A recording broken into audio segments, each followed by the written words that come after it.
ইন্দুকে নিয়ে চিন্তা করছো? হ্যাঁ, মেয়েটার যে কি হলো আমি কিছু বুঝতে পারছি না। একাডেমি থেকে এলো, তারপর দরজা বন্ধ করে বসে রইল। এতবার তুমি ডাকলে তোমার ডাকেও সাড়া দিল না। অত চিন্তা করার কি আছে বলো তো? একটু সময় দাও, সব ঠিক হয়ে যাবে। আর আমার মনে হয় না কোনো কিছু নিয়ে ইন্দুকে জোর করা উচিত হবে। যা জেদি মেয়ে, ওকে একটু স্পেস দাও, সব ঠিক হয়ে যাবে। ঠিক তো হয়ে যাবে, কিন্তু কবে ঠিক হবে সেটা ভেবে ভেবে তো আমি হাত জোর করে বসে থাকতে পারি না অনুভব। আমি নিজের চোখে দেখলাম যে ওই লোকটা ইন্দুকে মলেস্ট করার চেষ্টা করছিল, আর ইন্দু সেটা স্বীকার করতে চাইছে না। সেটা কেন করতে চাইছে না আমি ঠিক সেটাই বুঝতে পারছি না। শুধু টুর্নামেন্ট খেলবে বলে কি ইন্দু এটা করছে, নাকি নাকি সৌনক যেটা বললেন সেটাই আসল কারণ? মানে কোনোভাবে ওকে ব্ল্যাকমেল করা হচ্ছে। আচ্ছা শুভময়, ইন্দুকে ব্ল্যাকমেল করতে যাবেই বা কেন? এবার কিন্তু আমার মনে হয় তুমি সত্যি সত্যি বেশি ভাবছো একটু। আমি বেশি ভাবছি না অনুভব, কিন্তু তুমি তো মানুষকে চেনো, জানো মানুষ কতটা খারাপ হতে পারে। দেখো, আমার মনে হচ্ছে সেদিন আমি ওই শুভময়কে চড় মেরেছিলাম, তো আমার উপর প্রতিশোধ নেওয়ার জন্য ও ইন্দুকে চড়টা মেরেছে।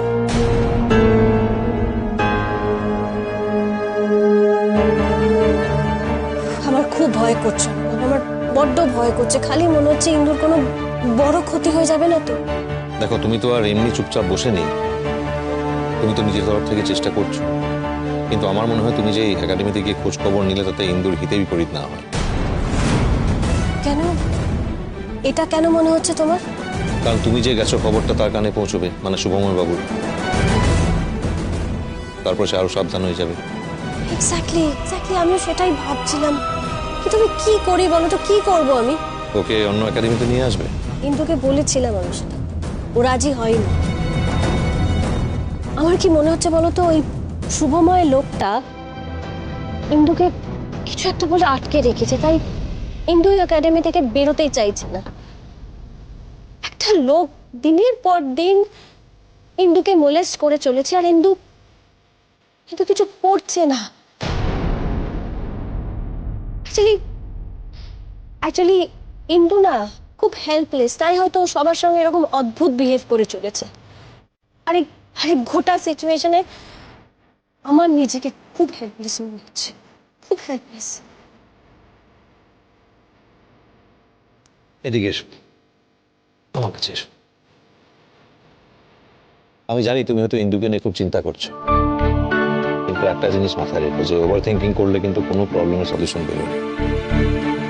হতে পারে তুমি দেখেছো এরকম কিছু একটা হতে, যেখান থেকে তোমার মনে হয়েছে যে ইন্দুকে হয়তো সত্যি সত্যি মলেস্ট করেছে শুভময় বাবু, কিন্তু তোমার কাছে তো কোনো সলিড প্রুফ নেই, আর অ্যাজাম্পশন থেকে তো কোনো কনক্লুশন তুমি বার করতে পারো না।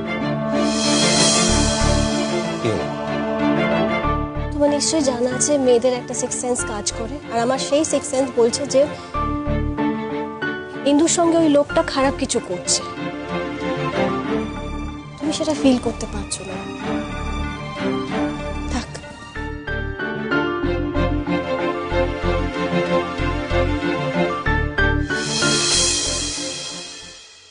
ও কাকামণি, আর একটু ভাত দি তোমায়। দেবে দাও। যাই বলো, আজ আনন্দিতের দৌলতে ডিনারটা কিন্তু দারুণ হল। কিন্তু আজ খাবি না মাদিটা ফিরে? চুপচাপ খেতে বস, বস খেতে।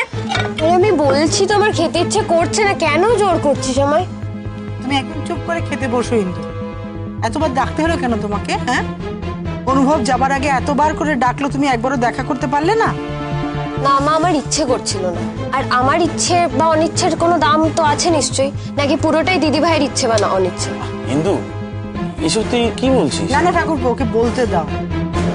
তুমি ঠিকই বলেছো ইন্দু, আনন্দের ইচ্ছেগুলি সব, তাইও তোমাদেরকে নিয়ে এমন পাগলের মতো ভাবে। তোমাদের আগলে আগলে যত রাখে তত তোমরা ওকে আরো অশান্তিতে ফেলো। এই সমস্ত করতে গিয়েও নিজের জীবনের দিকেই কখনো নজর দিতে পারলো না। মা, আমি ওইভাবে বলতে চাইনি। আর হ্যাঁ, থাক না, দিদিভাইকে বলো দিদিভাইয়ের লাইফটা নিয়ে একটু খুশি থাকতে, আমার লাইফে যেন ও ইন্টারফেয়ার না করে। কেন? তোমার জীবনে এমন কি ঘটেছে যে ও তোমাকে তোমার লাইফে ইন্টারফিয়ার করতে পারবে না? তুমি কি নিজেকে এত বড় মনে করো নাকি? ভালো লাগছে না, খাবোই না। কিন্তু এখানে বসো, বসো এখানে, খেতে বসো, নতুবা ঠ্যাং খোঁড়া করে দেবো আমি। চুপ করে খেতে বসো। কি খাবো বলো তো?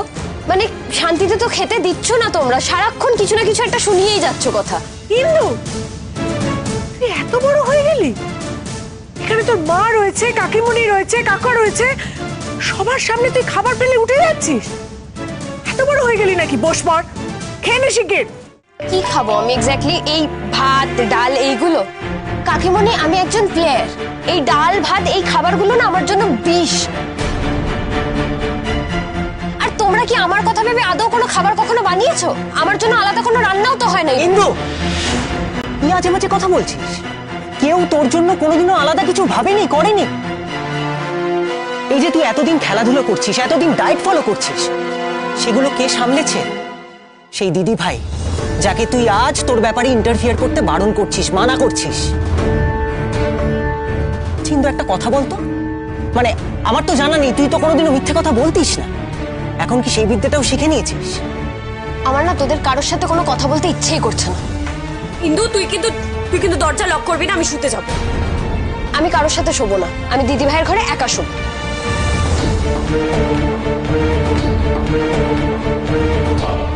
কি করি বলো তো মেয়েটাকে নিয়ে? কম বয়সে ওর বাবা চলে গেছে, কি যে করবো, ওর যে কি হয়েছে বুঝতেই পারছি না। আমি বলি কি বৌদি, এত দুশ্চিন্তা করো না। ইন্দুর বয়স অল্প, এরকম বয়সে একটু একটু এরকম হয়। সেটা কথা না ঠাকুরপো, আসলে কি বলতো, দুশ্চিন্তা আমার। আমি ভালোই বুঝেছি জানো তো, যতদিন বাঁচবো এই দুশ্চিন্তা আমায় মাথায় করে বই নিয়ে বেড়াতে হবে। আমার কোনো মুক্তি নেই। প্রথমে ছিল আনন্দী, তারপরে ও যখন একটু থিতু হলো, এলো নন্দা। সে তো আত্মহত্যা করতে গেল, ভগবানের দয়ায় প্রাণটা বেঁচেছে। তবে ও যে আবার যে ঠিক হয়ে যাবে, ঠিক পথে আসবে, নিজের দিদিকে সম্মান দেবে, এটা আমি ভাবতে পারিনি। আমার মনে হয় এটা আমাদের এই বাড়ির, তোমার দাদার শিক্ষা। ও শিক্ষার জন্যই আবারও ঠিক পথে ফিরেছে। ঠিকই করেছো দিদি ভাই, এই বাড়ির শিক্ষা কাউকে কখনো বিপথে যেতে দেবে না। হ্যাঁ, আমাদের হয়তো টাকা পয়সা বেশি নেই, কিন্তু যেটা আছে সেটা হলো মূল্যবোধ। এই মূল্যবোধই আসল, টাকা পয়সার চেয়ে অনেক বেশি দাম। তুমি দেখো বৌদি, এই মূল্যবোধের জন্য মানুষ আমাদের ঠিক মনে রাখবে। সে তো বটেই। জানো ঠাকুরপো, আমি সেদিন তোমার দাদার ছবির সামনে দাঁড়িয়ে বলছিলাম, দেখো তুমি ঠিক যেমন আমাদের সংসারটা চেয়েছিলে, ঠিক তেমনই আবার হয়েছে। তোমার ভুল পথে যাওয়া মেয়ে আবার ঠিক পথে এসেছে, ঠিক যেমন তুমি চেয়েছিলে। কিন্তু ইন্দুর যে আবার কি হলো আমি বুঝতে পারছি না। আচ্ছা, আনন্দী কি কিছু বলতে পারবে? জানি না, হয়তো জানে, হয়তো আমাদের বলছে না, আমাদের চিন্তা হবে বলে, জানি না। আমার কি পরীক্ষা আমাদের জীবনে আসতে চলেছে কে জানে। বৌদি, বলছিলাম যে তোমার আনন্দের উপর ভরসা আছে তো? তুমি দেখো, যতই বিপদ আসুক না কেন, আনন্দে ঠিক সামনে নেবে। সেটা আমি চাই না, এটাই আমি চাই না ঠাকুরপো। মেয়েটা সারা জীবন আমাদের জন্য ভেবে ভেবে ঘুরে ঘুরে এই করতে গিয়ে ও কি নিজের সংসারের দিকে মন দেবে না? ও কি অনুভবকে দেখবে না? হ্যাঁ, তাতে যদি ও নিজের সংসারটাই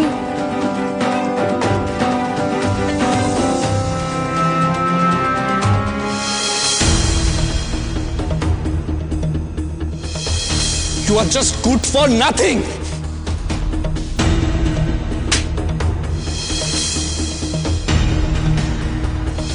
এটা তোমার দিদির কালকে চট্টার বদলা নিলাম। ইন্দু, আমি এখানে একটা কাজে এসেছি, একজনের সঙ্গে কথা বলতে এসেছি। আগে শুভময় স্যারের হাতে মার খাওয়া, তারপর কোর্টে 50 রাউন্ড পাক দেওয়ার শাস্তি। কি করবো এবার আমি? কি হবে এবার? সবাই সবাই কি সবটা জেনে যাবে? দিদিভাই তো একাডেমিতে গেছে, দিদিভাই যদি কোনো খবর পেয়ে যায় ওখান থেকে। না না না না না না না, এটা হতে পারে না। আমার আমার প্রাণ থাকতে আমি কাউকে কিচ্ছু জানতে দেব না। আমি কিন্তু কি করবো আমি? পুরো সবটা ঠিক করবো আমি।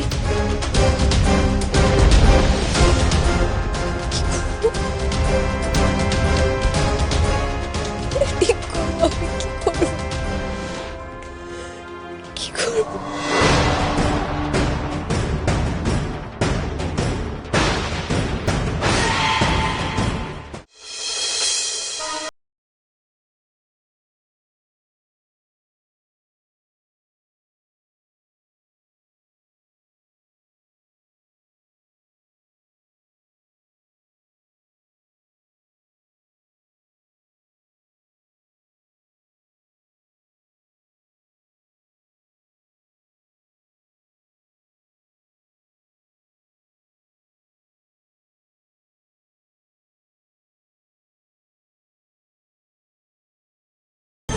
ইন্দু, ও ইন্দু, আমাকে বল না বাবা, তোর কি হয়েছে বল না। কিছু হয়নি মা, কিন্তু এবার হবে। প্লিজ প্লিজ তোমরা আমার লাইফ নিয়ে মাথা ঘামানো বন্ধ করো, আর তোমার বড় মেয়েকে বলো আমার লাইফ নিয়ে যেন খবর দালালি না করে। ও আমার গার্জিয়ান নয় মা। আমাকে বল না বাবা, তোর কি হয়েছে আমাকে বল।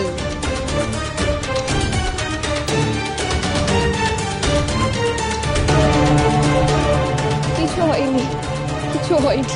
ইন্দু,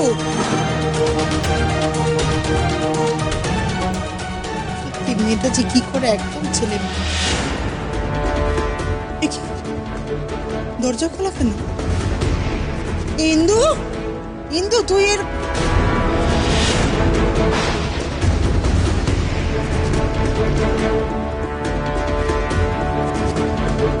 ইন্দু,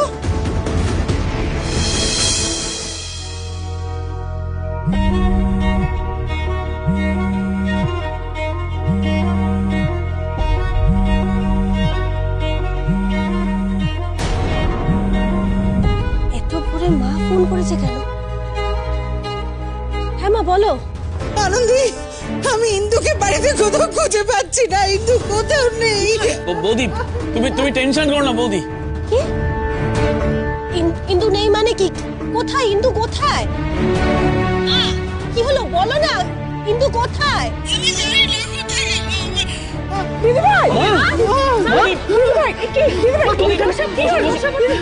জল নিয়ে যা, জল নিয়ে একটু। ও মা, মা আমার সঙ্গে কথা বলো, তুমি বলো ইন্দু কোথায় গেছে? কি? শান্ত শান্ত, টেনশন করো না। জল দে। মা কি গো বলো না, ইন্দু কোথায় গেছে আমাকে বলবে তো। কি আশ্চর্য!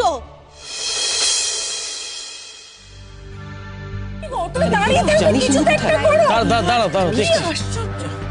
অপু, ওর বন্ধুদের ফোন করলে কি জানতে পারলি? না, কেউই তো বলতে পারছে না ইন্দু কোথায় আছে। আমি দেখছি। তুই কি জানতে পারলি? জানতে পারিনি। তুই জানতে পারছি? মেয়েটা যে কোথায় গেল? কি গো, কি হবে তাহলে? মেয়েটা কোথায় গেল? মা, দিদিভাই, এই দিদিভাই, ইন্দু না এখনো বাড়ি ফেরেনি জানিস তো? ইন্দু ফোনটাও বাড়িতে রেখে গেছে। কি যে করে মেয়েটা, কাউকে না বলে কয়ে দূর করে বেরিয়ে গেল। এদিকে যে আমরা চিন্তা করে মরছি সে ব্যাপারে ওর কোনো হেলদোলও নেই। মা খুব টেনশন করছে জানিস। মা কোথায়? মা ঘরে রয়েছে, কোনো রকমে শুয়ে দিয়েছি। আর ওদিকে পিসিমণি একবার অজ্ঞান হয়ে গেছে এর মধ্যে। মা, আনন্দি, তুমি বেরিয়ে গেলে এই অবস্থায়। মা প্লিজ বসে দরজা খোলা, সমস্ত খোলা।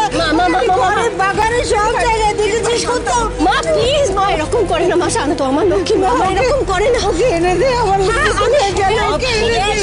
মা মা মা এরকম করলে আমরা কি করবো বলো? এরকম করতে নেই মা, একটু শান্ত হও, একটু শান্ত হও। আচ্ছা আমি আমি আমি কথা দিচ্ছি তোমার ছোট মেয়েকে আমি যেখান থেকে পারি খুঁজে দেবো। হ্যাঁ একটু শান্ত হও। দিদি আস্তে আস্তে। ঠিক আছে।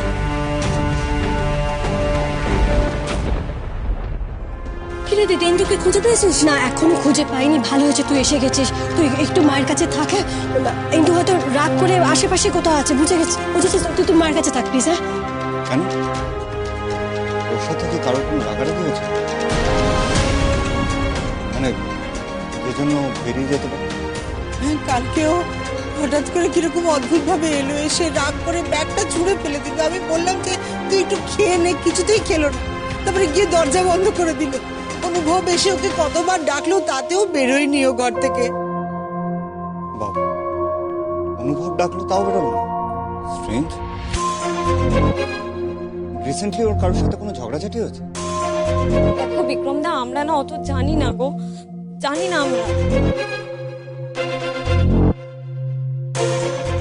আনন্দি, আমরা না শুধু শুধু দেরি করছি। আমার মনে হচ্ছে আমাদের পুলিশের কাছে যাওয়া দরকার। দাঁড়ান দাঁড়ান দাঁড়ান, এক্ষুনি এত এক্সাইটেড হয়ে লাভ নেই। মানে আমার মনে হয় যে আমরা আশেপাশে একটু খুঁজে নিই। নিশ্চয়ই এখানেই কোথাও আছে। মানে বাচ্চা মেয়ে কোথায় যাবে? এই তো আশেপাশের মধ্যেই নিশ্চয়ই পাওয়া যাবে, ঠিক খুঁজে পাওয়া যাবে। আগে শুভময় স্যারের হাতে মার খাওয়া, তারপর কোর্টে 50 রাউন্ড পাক দেওয়ার শাস্তি। আনন্দে, ইন্দুর কি তোমার সাথে কিছু হয়েছে? সেই জন্যই কি ও? শোন, আমি না ওর একাডেমিতে যাচ্ছি। হ্যাঁ তুই একটু মায়ের কাছে থাক প্লিজ। হ্যাঁ যাওয়ার কি দরকার আছে? কল করে নিলেই তো ওখানে। আমি ইন্দুর একাডেমিতে যাব এক্ষুনি। হ্যাঁ এই তোকে বললাম না মাকে ঘরে নিয়ে যেতে, কেন দাঁড়িয়ে আছিস? জানো ঘরে নিয়ে যান। তুই শান্ত হ, মা, ঘরে চল, ঘরে চল, এখন এখানে থাকতে হবে। তুই কেন রে যাবি ওর একাডেমিতে? ওখানে কি কিছু হয়েছে? না কিছু না, কিছু না। তুমি ঘরে চলো, এসব ছাড়ো। যাই হয়েছে মাকে বলা যাবে না যে ইন্দুর সঙ্গে কি হয়েছে। ইন্দু জানিস তো কয়েকদিন ধরে খুব টেনশনে ছিল খেলা নিয়ে। ও সমানে বলছিল যে সামনে টুর্নামেন্টে যদি ভালো পারফর্ম না করতে পারে ও নাকি ন্যাশনালে চান্স পাবে। ঠিক আছে, ওসব ছাড় এখন। কিন্তু কালকে রাত্রে যখন ওইভাবে বেরোলো, তুই আটকালি না কেন ওকে? না না না, ওরা কাল একসঙ্গে শোয়নি। ওই হিন্দু কোনো ব্যাপার নিয়ে রেগেছিল। ও বললো আনন্দি করেছিল, আর এইসব নিয়ে আমরা প্রশ্নও করিনি ওকে। যাই হোক এখন সময় নষ্ট করে আর লাভ নেই। শোনক চলুন আমরা এগোই। হ্যাঁ চলো, আমি বাইরে গাড়িতে ওয়েট করছি। এসো। দিদিভাই, দিদিভাই আমিও তোদের সঙ্গে যাব। না দরকার নেই, বুঝলি? এতজন গিয়ে কোনো লাভ হবে না। আমি খুঁজে পেলে তোদেরকে ফোন করে জানাবো। আর সৌনক তো আছেন, আমি আসি। হ্যাঁ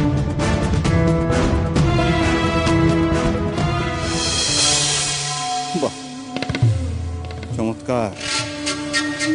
বিয়ের পর থেকে একেবারে বয়ফ্রেন্ডকে সঙ্গে নিয়ে ঘুরতে দেখি। মা মা মা এরকম করো না, এরকম করো না। দিদি গেছে, দিদি। কেন আমার সাথেই কেন এরকম হয় বলতো বারবার? এই আমাকে কি কোনোদিন কেউ শান্তি দেবে না? কেন এরকম হচ্ছে আমি বুঝতে পারছি না কেন।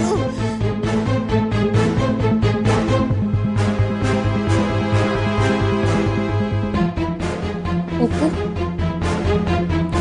তোমার দিদি বোনেরা এরা তো একজন একটা পদে, এদেরকে নিয়ে রোজ বাড়িতে কোনো না কোনো ঝামেলা লেগেই রয়েছে। উল্টি ডোন্ট ইনসিনুয়েট। আচ্ছা তুমি কি বলতে চাইছো বলো তো? তুমি আমার বোনের দোষ ধরছো? তোমার দাদা কি, হ্যাঁ, প্রত্যেক দিন একটা না একটা ঘটনা ঘটিয়েই চলেছে, আর তার জন্য সাফার করছে আমার দিদি। ঠিক আছে অপু, তুমি কিন্তু ভুল করছো। তোমার ওই মেজদি সুইসাইডটা, ওটা কিন্তু আমি কোনো বিশ্বাস করি না। প্লিজ তুমি একটু চুপ করো। আমার মানসিক অবস্থা নেই তোমার এই সব কথা শোনার মতো, প্লিজ।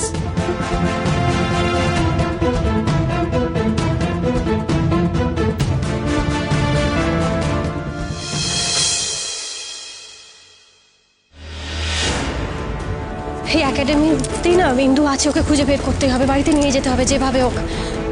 দোলন দোলন একটু প্লিজ ইন্দুকে ডেকে দেবে, আমি ওয়েট করছি। ইন্দু, কিন্তু দিদি আজ তো ইন্দু আসে। আসেনি? তুমি শিওর? হ্যাঁ দিদি, ইন্দু আজকে আসেনি। ঠিক আছে, একটু তুমি লকার রুম বা বাথরুমে একটু চেক করবে প্লিজ। হ্যাঁ দিদি আমি করছি, কিন্তু তুমি এরকম টেনশন কেন করছো? কিছু হয়েছে দিদি? না ওকে, না কিছু না। শুভময় স্যার উনি কোথায়? স্যার স্যার তো এক্ষুনি এখানেই ছিলেন, মনে হয় নিজের রুমে গেছে। ওই যে স্যারের অফিস ওইদিকে। ওইদিকে? হ্যাঁ, আমরা যাচ্ছি। হ্যাঁ হ্যাঁ